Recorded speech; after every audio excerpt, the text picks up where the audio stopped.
Baik, untuk kesempatan berikutnya kami berikan kesempatan kepada Kiai Haji Zainuddin MZ yang alhamdulillah sudah hadir bersama-sama kita untuk meneruskan apa makna yang ada di balik peristiwa hijrah Rasulullah SAW. Silakan Kiai.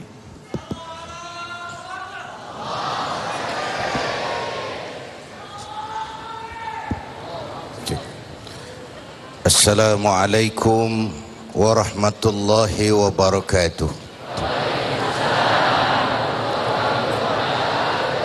Guru kita Habib Munzir Al-Musyawwar, hadirin hadirat dan pemirsa TV One yang saya cintai. Habib sudah menjelaskan kepada kita latar belakang terjadinya peristiwa hijrah. Dan saya nerusin karena saya makmum peristiwa apa yang terjadi, yang hikmah apa yang bisa kita ambil dari peristiwa hijrah. Pertama, hijrah itu perjalanan menjaga iman, mempertahankan akidah, membela keyakinan. Kalau dipikir itu pindah dari Mekah ke Madinah bukan soal ringan. Meninggalkan kampung halaman tempat di mana mereka dilahirkan, harta yang dibawa sekadar yang mungkin untuk dibawa. Semua keluarga yang beda akidah selamat berpisah.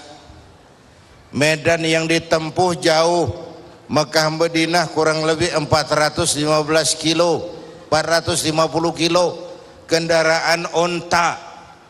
Kalau siang panasnya membakar kulit, kalau malam dinginnya menusuk ke tulang sumsum. Kok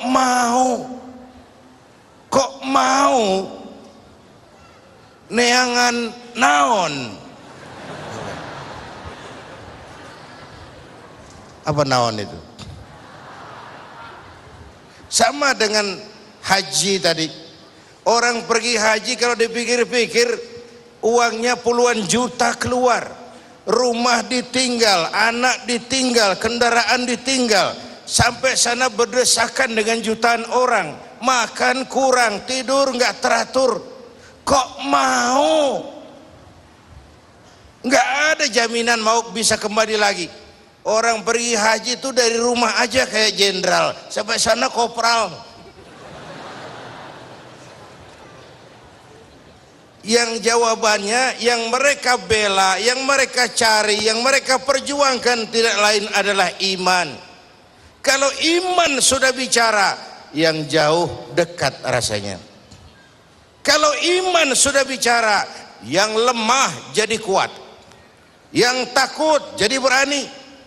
Kalau iman sudah bicara, sengatan terik matahari laksana sinar bulan purnama. Kalau iman sudah bicara, jangan hujan air, hujan peluru kecil.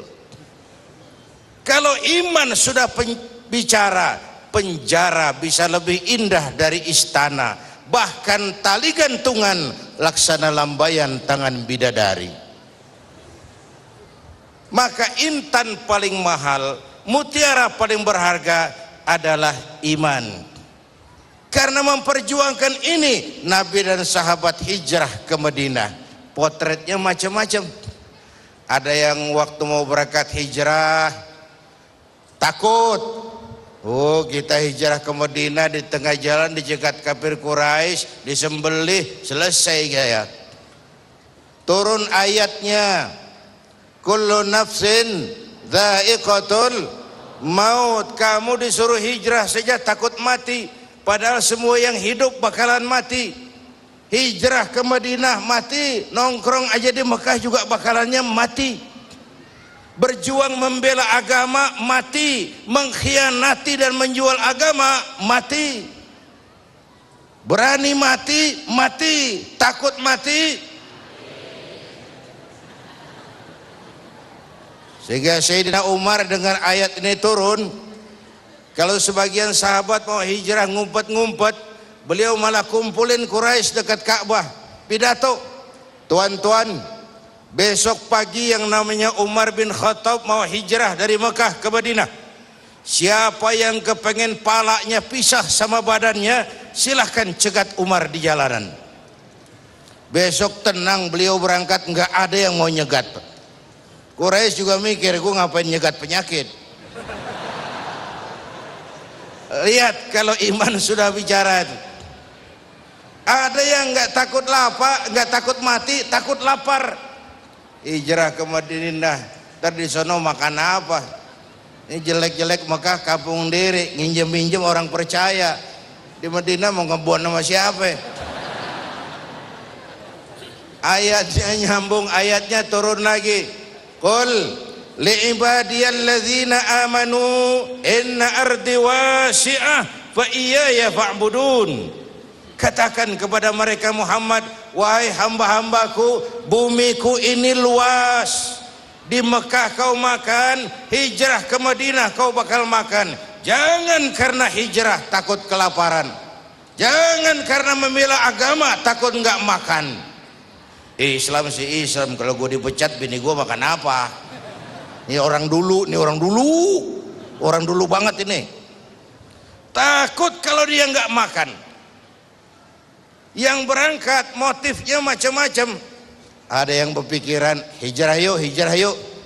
Emang kenapa? Kali-kali aja di Mekah dagang untungnya gedean, di Madinah dagang untung gedean. Ada lagi anak muda hijrah yuk. Ngapa? Di Madinah cewek gampangan. Hijrah ada. Lalu Nabi keluarkan itu hadis, innamal a'malu bin niat, ini asbabul wurud, sebab-sebab keluarnya nih hadis. Segala perbuatan tergantung niatnya. Yang hijrah karena pengen dagang, dia bakal untung di Madinah. Yang hijrah karena perempuan, dia bakal kawin di Madinah. Hijrahnya bergantung kepada niatnya.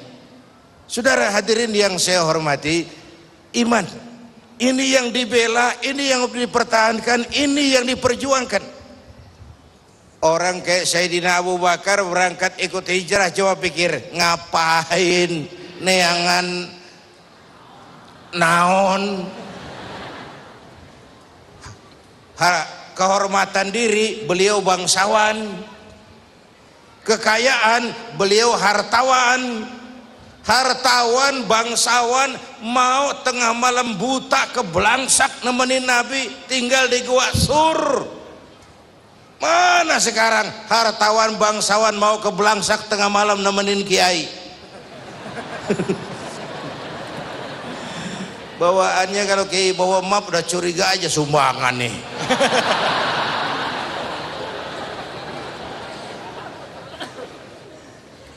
Semangat ini yang perlu kita angkat ke permukaan. Kerelaan berkorban, kemauan untuk berbuat karena panggilan iman. Kalau iman sudah bicara, kebahagiaan batin yang muncul. Kalau batin bahagia, penderitaan badan nggak berasa. Itu semangat hijrah. Coba tanya orang pulang haji, ada yang kapok nggak? Nggak ada. Bang Haji bagaimana di Mekah? Tobat Pak, nggak lagi saya. Belum pernah. Malah waktu tawaf wada mengucapkan selamat tinggal ke Ka'bah, mau balik ke kampung halaman, air mata berlinang. Ya Allah, kapan saya bisa balik ke sini lagi? Pulang aja belum, udah mikirin balik. Apa yang dirasakan? Kebahagiaan hati. Kalau hati bahagia, penderitaan badan nggak terasa. Itulah hijrah. Semuanya terasa ringan. Ini yang pertama, semangat hijrah. Yang kedua, hijrah itu apa? Ya Kiai, yang kedua nanti boleh Kiai. Oh iya. Maaf ya Kiai, maaf Kiai. Mohon maaf pemirsa di rumah, nanti kita akan lanjut lagi. Hadirin pemirsa TV One, yang kedua, hijrah ini perjalanan membangun ukhuwah. Orang-orang Makkah yang ke Madinah disebut muhajirin. Orang Madinah yang menyambut kedatangan orang Mekah dinamakan Ansor. Bagaimana sikap orang Madinah menyambut kedatangan orang Mekah? Apa pakai tolak pinggang? Orang Mekah, kamu ke sini pendatang ya, jangan macam-macam di sini, tak celurit sampean. Apa begitu? Enggak tuh, masing-masing pada nyari saudara, masing-masing nyari teman. Saudaraku dari Madinah, dari Mekah, selamat datang di Madinah. Jangan takut terlantar di sini. Rumah saya kamarnya 4, ente pakai 2, saya 2. Nyari saudara. Datang yang lain, saudaraku dari Mekah, selamat datang di Madinah. Jangan takut lapar di sini. Kambing saya 4, ente pakai 2, saya 2. Nyari saudara. Datang lagi yang lain, saudaraku, semua cari saudara. Apa jawab orang Mekah? Terima kasih saudaraku, kami akan lebih senang kalau ditunjukkan kemana jalan ke pasar, agar kami bisa berusaha dan hidup nggak jadi beban bagi yang lain. Yang satu mati-matian mau nolong, yang satu berusaha agar hidupnya nggak jadi beban bagi yang lain. Cakep nggak hijrah? Cakep nggak? Nah, yang lebih cakep lagi, contoh lagi. Waktu turun perintah hijrah, Nabi kita pidato. Saudara-saudara, saya ya Rasul, perintah hijrah sudah turun. Lalu bagaimana ya Rasul? Berangkat kamu duluan ke Madinah. Tuhan, kapan ya Rasul? Belakangan. Kenapa belakangan? Enakan bareng. Kalian harus tahu, yang dicari saya, yang diancam mau dibunuh saya, target nomor 1 saya. Kalau kita hijrah bareng-bareng, kita bakal dikejar-kejar terus.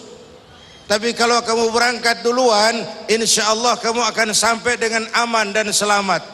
Kenapa? Karena saya yang diuber-uber tetap bertahan di Mekah. Mekah bahaya, berangkat kalian ke Madinah, selamatkan dirimu. Nih baru pemimpin. Enggak mentang-mentang turun perintah hijrah terus ngepak koper. Udah ya, gue duluan ya, jaga diri masing-masing ya. Enggak, umat dulu diselamatin. Kalau rakyatku lapar, aku orang pertama yang harus merasakan lapar. Kalau rakyatku kenyang, biar aku orang terakhir yang merasakan kenyang. Itu pemimpin. Kita rindu pemimpin-pemimpin seperti yang dicontohkan oleh baginda Rasulullah sallallahu alaihi wasallam. Dari dunia sampai akhirat beliau cinta kita. Dari dunia sampai akhirat beliau belain kita. Umumnya kan orang kalau mau jadi pemimpin zaman sekarang kan kampanye. Ya, mau jadi wali kota kampanye, mau jadi bupati kampanye, mau jadi gubernur kampanye, mau jadi anggota DPR kampanye. Umumnya kan kalau kampanye mah lagunya merdu-merdu. Ya, lagunya merdu, cerita soal pendidikan gratis, soal mudahnya pengobatan, soal lapangan kerja. Udah jadi mah. Ya. Ya, udah jadi mah. Ya itu. Nanti lanjut lagi Kiai. Kalau baru-baru mah rajin baca ayat kursi, dapat kursi lupa ayat. ini banyak kan, dapat kursi lupa sama ayat.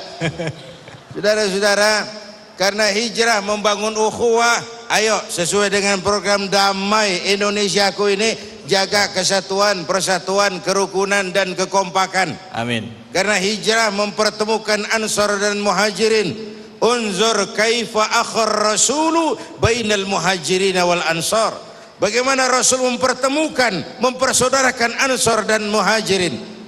Dilepaskan manusia dari ras diskriminasi. Dilepaskan manusia dari ikatan darah dan diikat dengan nilai-nilai akidah. Baik, Kiai. Nanti kita lanjutkan lagi, Kiai.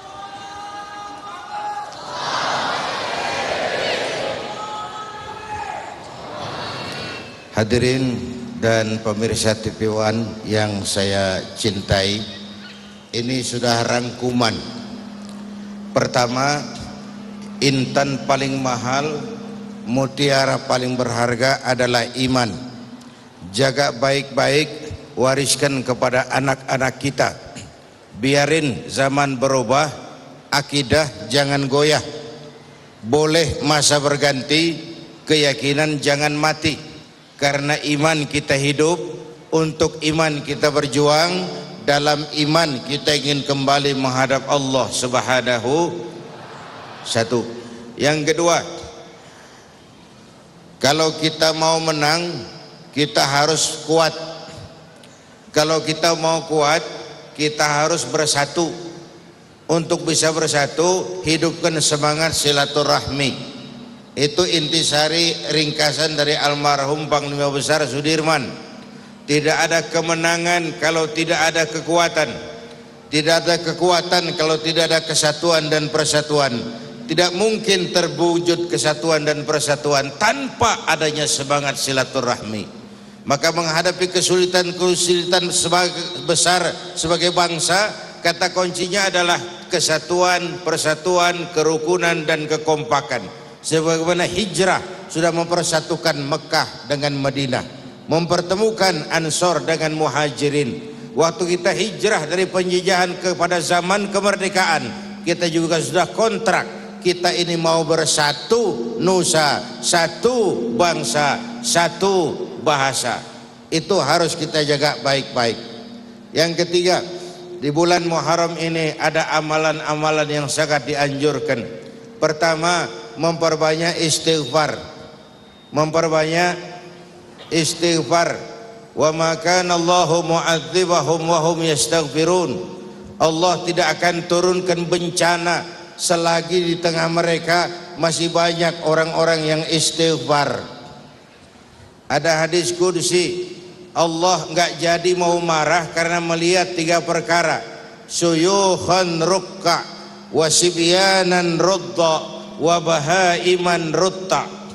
Orang-orang tua yang tengah malam sujud sambil berlinang air mata, itu yang meredam murka Allah. Allah mau marah enggak jadi ngelihat masih banyak yang begitu itu. Orang-orang yang tengah malam sujud sambil berlinang air mata.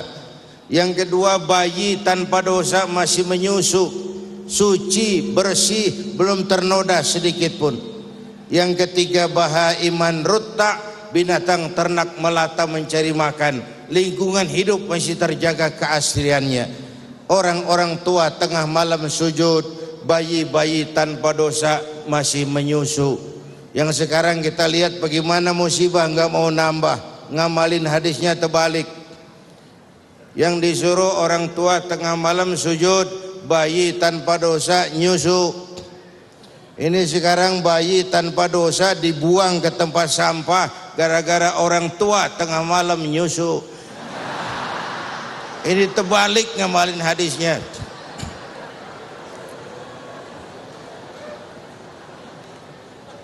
Di bulan ini dianjurkan memperbanyak istighfar. Boleh sayyidul istighfar, boleh istighfarnya Nabi Adam, Rabbana zalamna anfusana, dan seterusnya. Boleh istighfarnya Nabi Yunus, la ilaha illa anta subhanaka inni kuntu minal zalimin. Istighfar itu meredam murka Allah. Yang kedua, siapa yang diberikan keluasan rezeki oleh Allah di bulan ini, dekatlah sama anak yatim. Ana wa kafilul yatim kahataini yaumal qiyamah. Dan aku dengan orang yang mau menanggung beban anak yatim seperti dua jari ini di akhirat. Kalau di akhirat ingin dekat dengan Nabi, di dunia dekatlah dengan yatim. Bantu beasiswanya, beliin bajunya, urusin makannya, usap kepalanya penuh kasih sayang. Itu bawa berkah. Kayak saya nih, saya yatim piatu. Emak enggak, bapak enggak, udah. Ntar yang mau ngusap kepala saya boleh. Anak-anak yatim itu anak-anak kita semua. Saudara-saudara, itu amalan yang kedua. Yang ketiga, puasa sunnah. Kalau mampu 10 hari, kalau enggak 3 hari, sekurang-kurangnya 1 hari saja di bulan Muharram ini. Puasa sunnah itu, puasa itu penting buat kita karena intinya adalah pengendalian diri. Yang halal pun kalau belum waktunya jangan. Itu puasa tuh, disiplinnya cakep bener. Biar halal kalau belum waktunya jangan. Kan puasa begitu Ramadan, coba lihat. Tempe halal habis maghrib. tahu halal habis maghrib, disiplinnya luar biasa. Air kelapa halal habis maghrib, bini sendiri halal Habis maghrib. habis taraweh. Kirain habis maghrib. Yang halal pun kalau belum waktunya kita bisa menahan diri. Itulah hebatnya disiplin dari pelaksanaan ibadah puasa. Saya kira ini nanti kita akan ikuti pembacaan doa oleh guru kita Habib Munzir Al-Musawwab. Terima kasih. Wassalamualaikum warahmatullahi wabarakatuh. Waalaikumsalam warahmatullahi wabarakatuh. Terima kasih banyak Kiai Haji Zainuddin MZ. Yang kita cintai Fadilatul Ustaz Ad-Dailullah Kiai Haji Zainuddin MZ, mata'anallahu bih. Mohon izin dengan perintah beliau dan permintaan saya menyampaikan doa. Kita bermunajat kepada Allah Subhanahu wa taala dengan kehadiran anak-anak yatim dari pesantren Asy-Syafi'iyah dan anak-anak yatim asuhan pesantren Darul Rasul pimpinan Kiai Haji Ahmad Baihaqi cabang dari Majelis Rasulullah dari Papua Irian Jaya. Sebagian ayah bunda mereka telah wafat saat mereka di sini, ada yang saat mereka di sana. Ada yang non-muslim namun rela anaknya berangkat untuk memperdalam Islam dan masuk Islam. Kerukunan umat beragama ada yang berbenturan tapi tidak kesemuanya, justru sebagian malah rukun dengan baik. Inilah anak-anak santri dari Papua Irian Jaya pimpinan Kiai Haji Ahmad Baihaqi. Saya hanya membantu dan juga santri yatim piatu dari Syafi'iyah. Dengan kehadiran anak-anak yatim ini doa mustajab dan kehadiran sekitar 60.000 muslimin muslimat yang memadati Masjid At-Tin dan di luar masjid memenuhi. Semoga Allah SWT melimpahkan rahmat dan keluhuran. Kita bermunajat, wahai Rabbi yang maha memahami kemuliaan hijrah. Hijrah adalah berpindah, dan hijrahkan kami ya hai Allah kepada keluhuran. Setiap waktu dan saat jadikan kami terus berhijrah kepada keluhuran. Hijrahkan kami kepada kemuliaan. Hijrahkan kami dari kehinaan menuju keluhuran, dari kejahatan menuju kebaikan, dari kebaikan menuju kebaikan yang lebih. Terus hijrahkan kami pada tangga-tangga kesucian sampai kami mencapai puncak hijrah, yaitu berhijrah dari alam dunia menuju alamul barzakh, dan kami akan hijrah dari barzakh untuk berkumpul ke hadiratmu. As-sabiqun al-awwalun minal muhajirin wal ansar walladzina ittaba'uuhum bi ihsan radhiyallahu anhum wa radu an. Bahwa mereka-mereka dari kaum muhajirin dan ansar di masa lalu dan yang mengikuti mereka Allah ridai dan mereka ridha kepada Allah. Wahai Allah, kami ridha Kau sebagai Tuhan kami, karena kalau kami tidak ridha Kau sebagai Tuhan kami, niscaya kami akan meninggalkan-Mu dan tidak menyembah-Mu. Namun kami ridha Kau sebagai Tuhan kami. Radina billahi rabba wa bil islami dina wa bi Muhammadin nabiyya.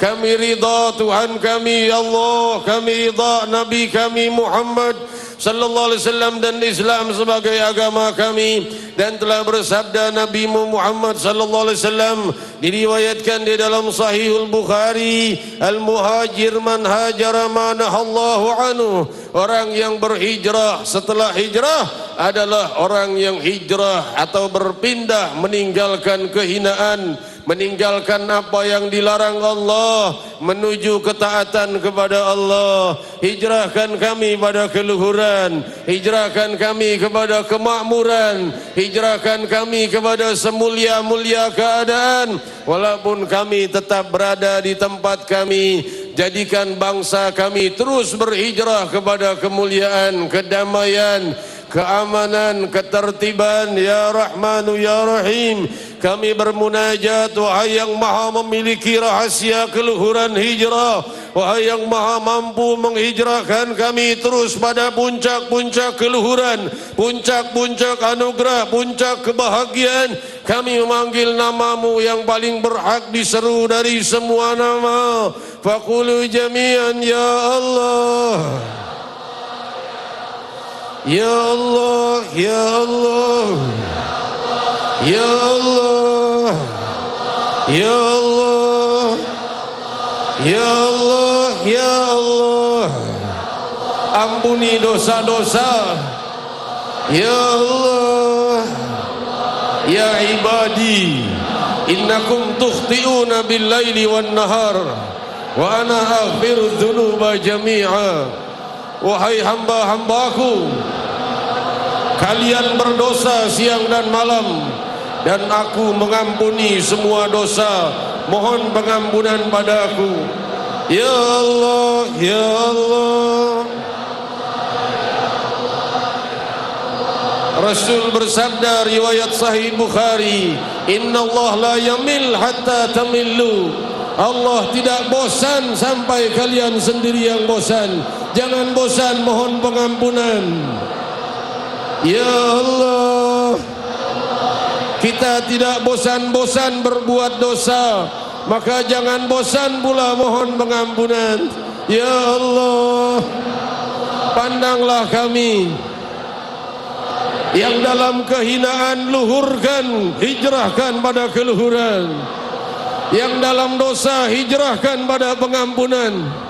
Yang dalam kesulitan hijrahkan dalam kemudahan. Ya Allah, Ya Allah, Ya Allah. Tidak ada yang bisa lebih dipercaya untuk memberi selain-Mu. Maha Tunggal, Maha Abadi, Maha Sempurna, Maha Luhur.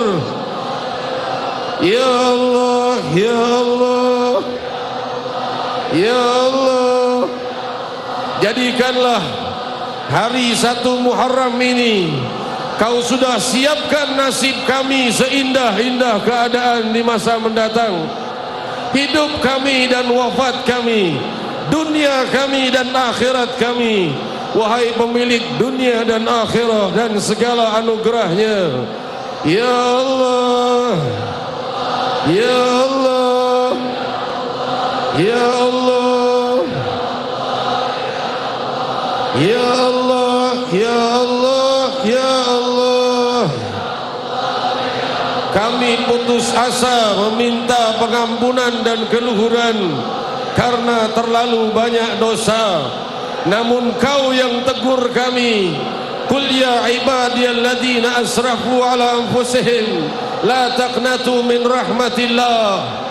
Wahai hamba-hambaku yang melampaui batas dalam berdosa, jangan putus asa dari kasih sayangku. Innallaha yaghfiru dzunuba jami'a. Allah mengampuni semua dosa. Ampuni kami ya Allah, Ya Allah, Ya Allah, Ya Allah. Janji-Mu, jika kami berdoa dan mohon pengampunan, akan Kau jauhkan musibah, akan Kau jauhkan masalah, akan Kau jauhkan bencana. Kami telah mencapai apa yang telah Kau perintahkan dengan izin-Mu, maka dengan izin-Mu pula jauhkan segala musibah. Ya Allah, Kau maha menepati janji. Ya Allah, Ya Allah. Saat kami dipanggil berhijrah ke alam barzakh, berhijrah ke alam baqa, meninggalkan jasad dan harta dan jabatan. Ya Allah, pastikan kami hijrah dalam kasih sayang-Mu, bukan hijrah kepada kemurkaan-Mu di alam barzakh. Ya Allah, pastikan tempat hijrah kami yang terakhir adalah surga. Ya Allah.